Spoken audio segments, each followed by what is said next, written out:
welcome to this next video on OCR A-Level Biology.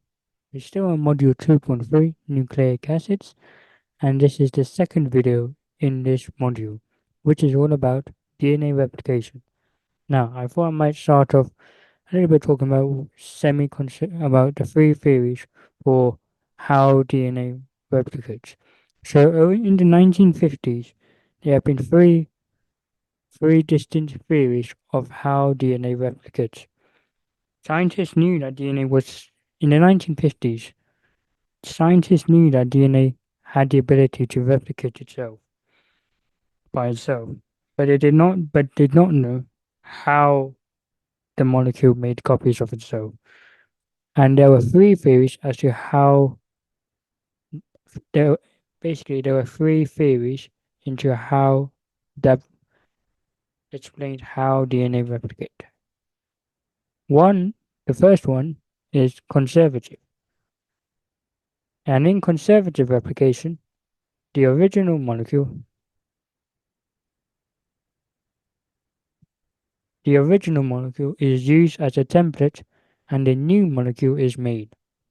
So you have the old molecule, the old parent molecule, and then the whole molecule is used as a template and a completely new molecule is formed. So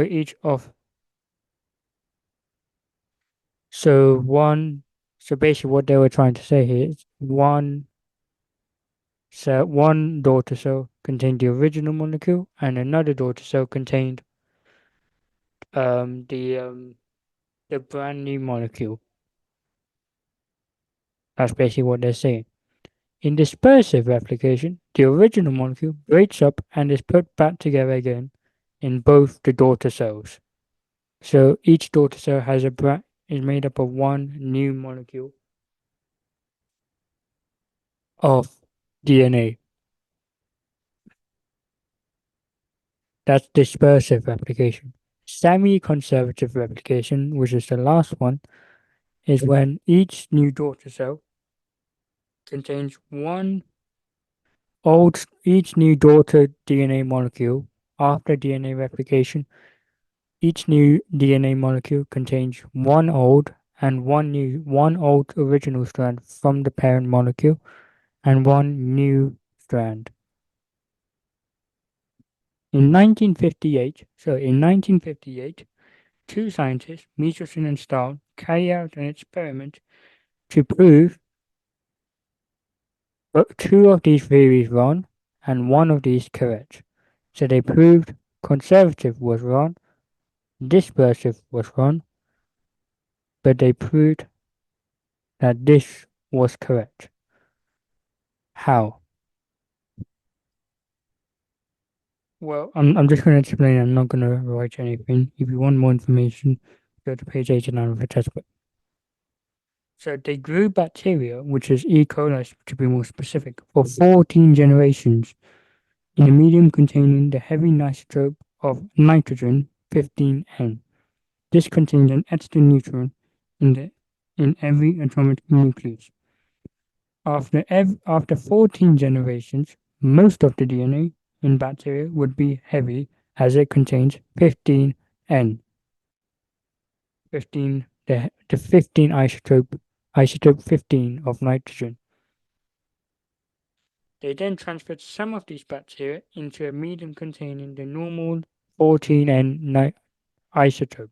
So the normal isotope of nitrogen with 14 subparticles in its nucleus.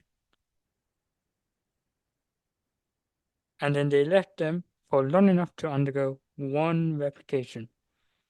The DNA from these bacteria after one division was found to be hyper-DNA.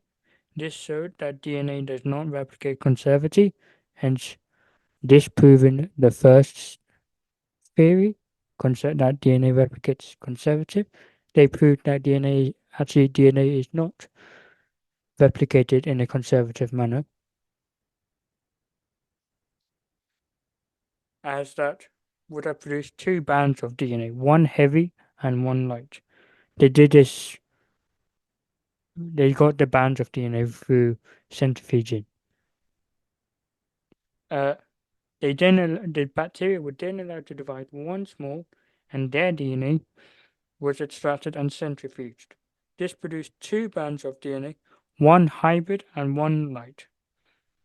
This disproved the second theory of DNA replication, which is dispersive, and hence proved the last one, which is that DNA is semi-conservative replication. That's all you need to know about this, about how we came to know that DNA replication is semi-conservative. So that's why DNA replication is semi-conservative. Now let's going to see how we look at how it actually happens. So I've got here a little storyboard describing the story of DNA replication. So here we have one DNA molecule, and this is what we want replicated. So here we have one DNA molecule. We term this the parent molecule, and we want to replicate the parent molecule. So to make a new copy of itself, DNA must first unwind and be unzipped. So here we have unwind. So here we have just a DNA parent molecule. This is the one we want replicated.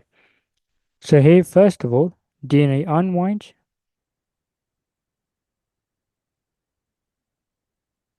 And then an enzyme you can see here called helicase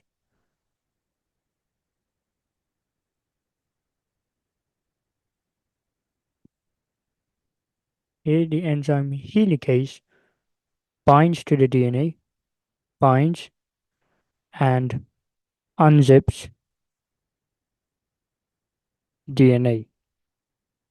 And it does this by breaking the hydrogen bonds, because DNA between the bases in DNA, you have what are hydrogen bonds. So these are break. So the helicase breaks hydrogen bonds. Now to finish, with DNA being unwound and unzipped, you don't want the two strands to stick back together. You don't want that happening. So here we have single-stranded binding proteins. So these red bits here, it's not very clear on there, but these are SSB proteins.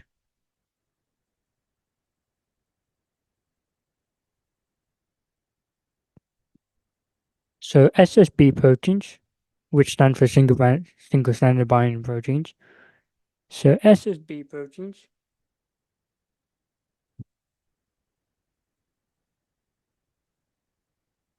bind to each strand, bind to each strand, and they prevent DNA from reannealing. So what that means is they prevent the DNA, both DNA strands to slap back together. I just started my mic there for a second. Anyway, that's what they do. That's what they do. They prevent DNA from reannealing, which basically means preventing DNA from slapping back together again.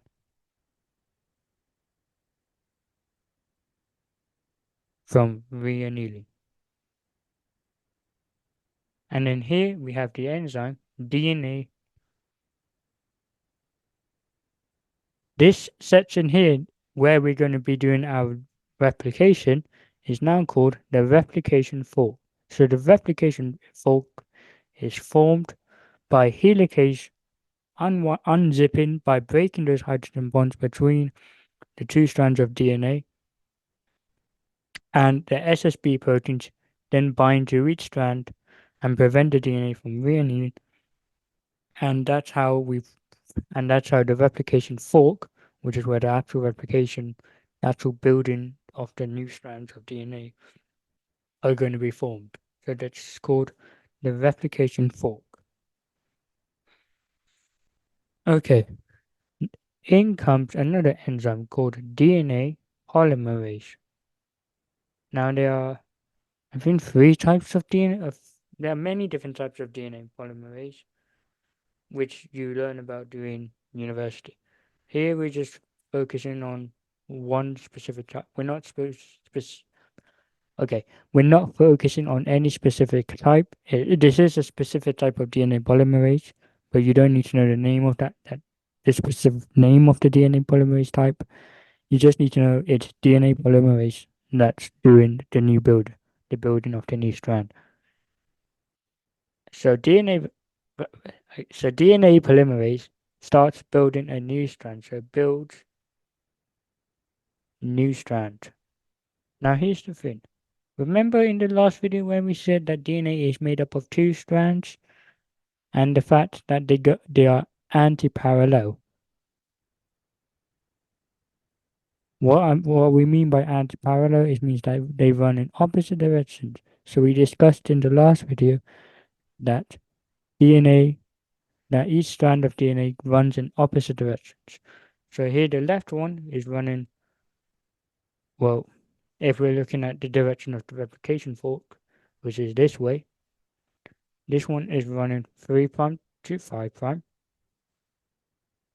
And here this strand is running 5' to 3'.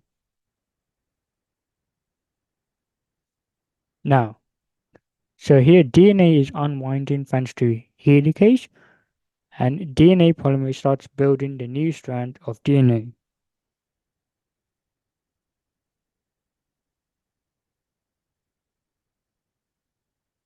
So, the thing about DNA polymerase is that DNA polymerase can only build in the 5' to 3' direction. So what that means is it adds new bases to the 3' end. See here, it's being continuously, see here how bases are being added to the 3' end. So this is called the 5' to 3' end. So this strand here, this is the leading strand being formed. So this is the leading strand.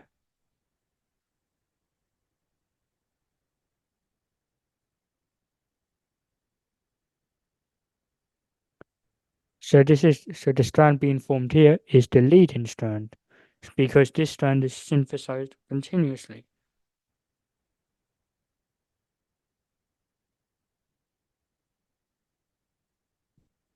Here we have the lagging strand. So here we have the lagging strand being synthesized.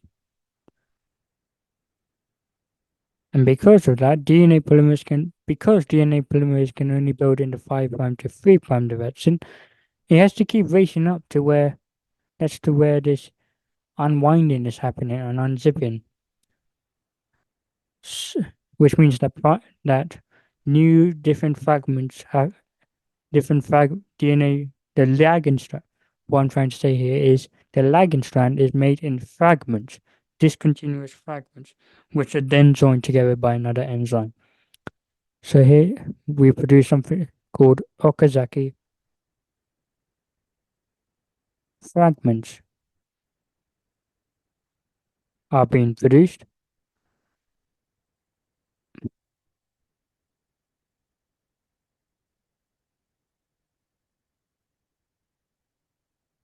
And yeah, this is discontinuous. So this is discontinuous replication. Because DNA polymerase can only build in the 5' to 3' direction, it adds bases to the 3' end, so DNA polymerase will build in this direction for the lagging strand, but in this direction for the leading strand. Now, we mentioned here that DNA polymerase builds the new strand, but without something called a primer to bind to. But DNA doesn't really know where to start, so replication starts at what's known as the origin. Without DNA polymerase needs to work out where the origin is. So it does that with an enzyme called primase. I'm going to branch up to the side here because it's not in the storyboard. Here, but I'm going to talk a little bit about primase. So primase is an enzyme that makes primers. And these primers are where and then DNA polymerase, I'm going to write DNA poly for short, binds to primers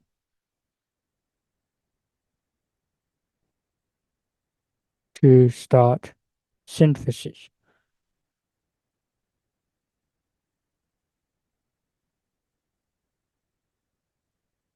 And this is happening both in the leading strand. So in the leading strand, only one primer is made per origin because in eukaryotic cells, they have multiple origins of replication. So there are multiple primers in both strands, but there are probably much more in the lagging strand because here you have to produce it in fragments in the lagging strand. Does that make sense? If it doesn't, there's loads more information in page 89. I've done this stuff like what 3 years ago now, so it's gonna be a bit difficult for me to like readjust, re-understand it. I'm even doing it as part of my course, which is fantastic. But there you go. It's more in depth. We're doing it. You do learn about in university. Anyway, I digress. Next one. So we have these strands, these fragments here being constructed on both strands. Those fragments later on are then joined by an enzyme called DNA ligase. So ligase is what I term the gluer, the gluing enzyme, because that basically does what it says on the tin. Ligase glues Okazaki fragments together. So basically joins up, joins Okazaki fragments together.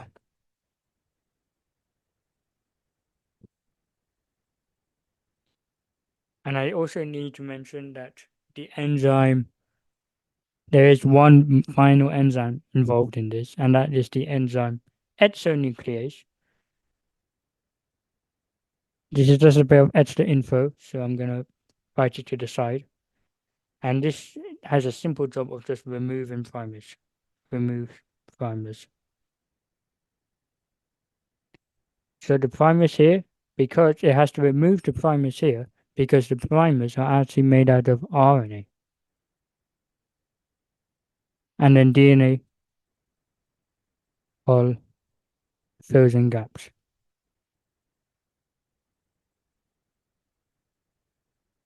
Finally, the enzyme DNA ligase joins Okazaki that all nicely seals up both strands of the DNA, and you end up with two double-stranded daughter DNA molecules, which is semi-conservative.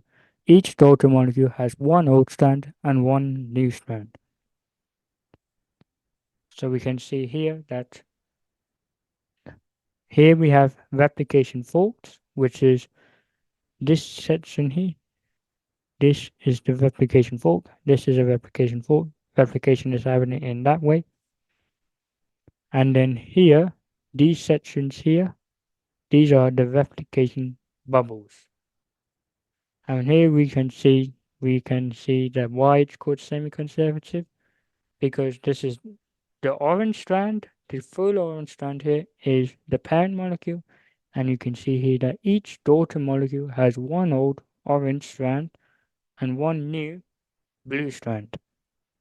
So that is DNA replication. Now, one final thing I want to mention, I'm good because I am going to run out of time, is to do with mutations. Whoops, I did not want to do that. It's to do with mutations, not you. I'm going to move to the side.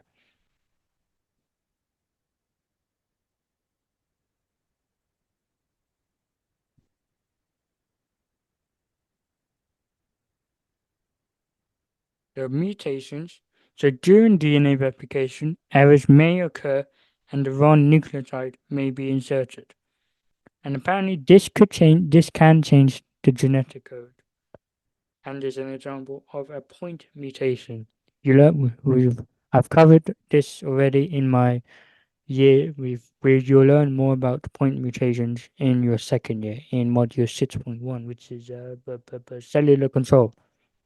Yes, which is cellular control.